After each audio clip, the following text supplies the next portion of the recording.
दिवाली की वो खौफनाक रात। सब लोग यह तो जानते हैं कि दिवाली जगमगाती रोशनी और लाइट्स का त्यौहार है, पर जो ज़्यादातर लोग नहीं जानते वो ये है कि दिवाली की रात अमावस्या की रात होती है और हर अमावस्या की रात काली शक्तियाँ सबसे ज़्यादा ताकतवर हो जाती है।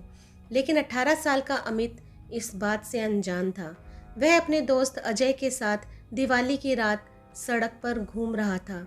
तभी भी अजय की नज़र मंदिर के पीछे एक सुनसान से घर पे पड़ गई। वहाँ एक सुंदर लड़की लाल साड़ी पहने दिया जला रही थी। अजय अमित को लेकर उस घर के पास चला गया।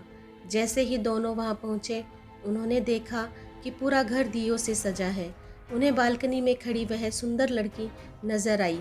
उसने फिर वही मन लुभाने वाली मुस्कान देकर उन दोनों को अंदर बुलाने का इशारा दिया। घर अंदर से भी उतना ही खूबसूरत सजा हुआ था जितना कि बाहर से।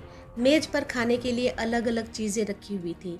अमित मेज से एक लड्डू उठाकर खाने लगा, पर उसके हाथ से गलती से वह नीचे गिर गया। जैसे ही अमित लड्डू उठाने के लिए नीचे झुका, उसने देखा कि मेज के नीचे एक भयानक काली परछाई थी, जो अमित को देखते ही कहीं गायब हो गई। अमित जैसे ही अजय को यह बताने ऊपर उठा, उसने देखा कि अजय सीढ़ियों के ऊपर खींचा चला जा रहा था। अमित बेहद घबराने लगा था। फिर अचानक घर में पायल की आवाज़ें आने लगी, जैसे कि कोई लड़की एक कमरे में दूसरे कमरे से जा रही हो। अमित उस आवाज़ के पीछे पीछे सीढ़ियों से ऊपर चला गया, लेकिन ऊपर जाते ही उसे कमरे के अंदर पंखे से लटकी हुई एक लाश दिखाई दी। अमित उस लाश का चेहरा देखकर बुरी तरह से कांपने लगा, क्योंकि वो किसी और की नहीं बल्कि अजय की लाश थी। अमित डरते डरते पीछे मुड़ा तो उसने ठीक सामने वही सुंदर लड़की खड़ी देखी और उसे देखकर मुस्कुरा रही थी। पर इस बार अमित को वह मुस्कान मन लुभाने वाली नहीं बल्कि बेहद डरावनी लग रही थी। अचानक घर की सारी लाइट्स बंद हो गई। वह घर धीरे धीरे एक खंडहर में बदल गया। वह लड़की अब भी अमित को देखकर मुस्कुरा रही थी। अचानक लाल साड़ी पहनी हुई उस लड़की के बाल सफ़ेद और लंबे होने लगे और आंखें एकदम लाल पड़ गई और चेहरा डरावना हो गया था। अमित उसे देखकर एकदम सुन्न पड़ गया था। वह लड़की हाथ में चाकू लिए अमित की तरफ बढ़ रही थी। अमित ने किसी तरह अपना होश संभाला और बिना कुछ सोचे सीधा घर से बाहर भागा, लेकिन वह लड़की अभी भी अमित के पीछे आ रही थी। वह लड़की अमित को मारने के लिए अपना हाथ उसकी तरफ बढ़ाया, लेकिन अमित तब तक बाहर निकल गया था। उसने जल्दी से घर का दरवाज़ा बाहर से बंद कर लिया।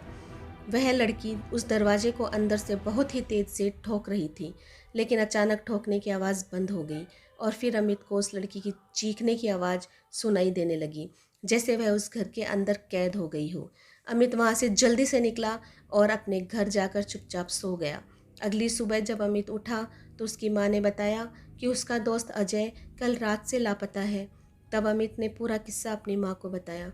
माँ ने उससे कहा कि कई साल पहले दिवाली की रात एक लड़की ने उस घर में आत्महत्या की थी। तब से उसकी आत्मा उसी घर में भटकती रहती है। किसी को कभी पता नहीं चल पाया कि उसने आत्महत्या क्यों की थी और उस घर में कोई भी नहीं जाता। यह बात सुनकर अमित पूरी तरह हिल गया।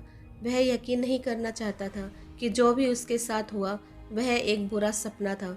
पर उस रात के बाद उसका दोस्त अजय कभी वापस नहीं आया और अमित को आज भी दिवाली की वो खौफनाक रात और उस लड़की की भयानक चीखें सोने नहीं देती।